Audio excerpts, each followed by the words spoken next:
When you start your Game of Thrones journey, you aren't much yet. Surely you own a city with some buildings, but you are nothing more than Smallfolk. Being Smallfolk in the Game of Thrones world wasn't a good place to be. A lot of people joined the Clergy of the Seven, the Order of the Maesters, or even the Night's Watch just to not be considered Smallfolk. Now, this rank continues until you reach 600,000 power and gives up to 7% bonus construction speed. From now on, every nobility level you get 10 more blue diamonds. After that you can become Cupbearer for a while. Cupbearers are usually servants to a noble. Think about Arya Stark in service of Tywin Lannister. The max rank of Cupbearer boosts your construction speed to 13%, and it also comes with a nice 15-minute speed up, so you can quickly build some basic buildings without having to wait for the timers. From 1.5 million power up to 4 million power you are considered a ward. Wards are members of one royal house that are taken in by another royal house. Think about Theon Greyjoy, who was raised by the Starks. So basically you are already nobility now. Your construction speed will raise up to 20% and free speed up to 25 minutes. Then you become a Squire. Squires are often noble young men in service of a knight. They are basically servants, but at the same time hope or train to become knights themselves. You need 4 million power to unlock Squire 1. And now you actually gain research speed, starting with 3%. Unfortunately, your construction speed doesn't grow anymore, just a free speed up with another 10 minutes. You will probably be Squire for quite some time. However, at 10 million power you can become Hedge Knight. Hedge Knights were poor knights who wandered Westeros, often without family name or even without nobility. But at least you became a knight, be it not much better than a sellsword. For the next 20 million power all the way to 30 million you will be in this rank. Your research speed increases by 6% total and free speed up by 15 minutes. Then at 30 million power you can finally become a knight. Knights were often knighted by royalty or in service of a lord, also known as sworn swords. You also had landed knights who gained land from their lords for exceptional services, and landed knights could eventually be raised to lords themselves. And with knights comes a very important new bonus. Namely, your army size increases by 20,000 and 5,000 extra each rank. Your research speed is also still growing with 2% each level. Now, becoming a simple Knight 1 is easy, just have 30 million power. However, Knight 2 comes with a twist. You need 40 million power as well as 500,000 merit. Now, what is merit, you wonder?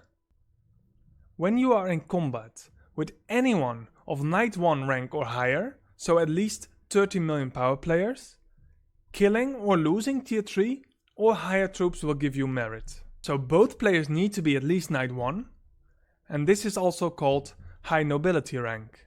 You cannot gain merit before this rank. Now, most merit will come from War of the Kingdoms.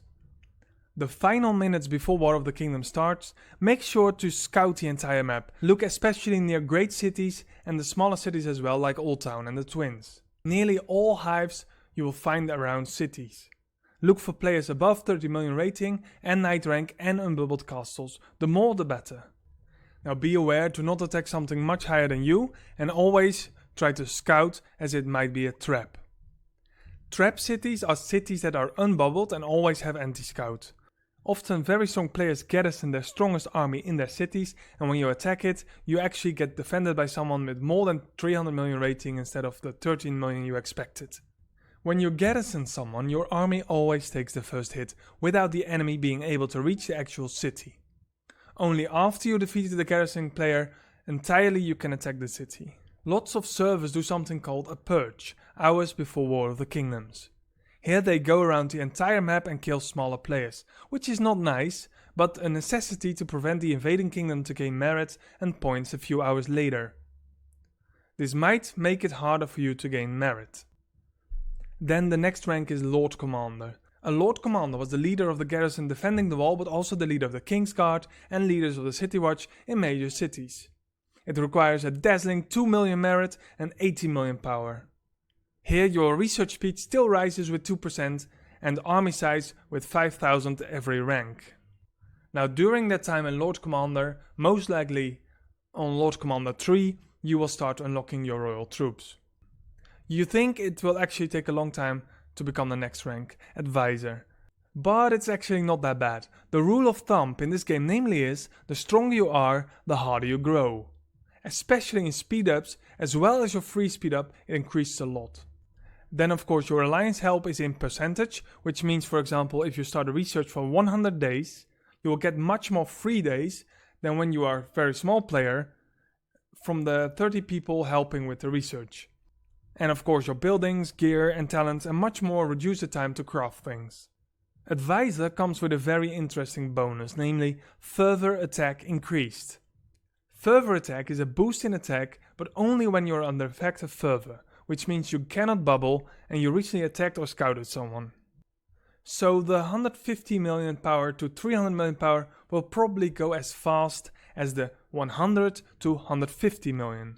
However, the merit you need will require you to get really active in combat. Don't be afraid to use those troops, but don't make foolish brave decisions. I did that a lot, and losing 200,000 royal troops makes you feel a bit sick in the stomach sometimes. At the very end of the line you become a Maester. It doesn't give any special bonuses, 10,000 more army size and 5% more fervor attack, and you need 1.5 billion power for it, as well as 50 million merit. So this one will take a few years. I hope you learned something. Don't forget, subscribe to help me grow, like to make me feel good, share so others in your alliance don't halt your growth and know what to do. Are you a knight yet? Or still a squire? Or aren't you even nobility? Let me know in the comments.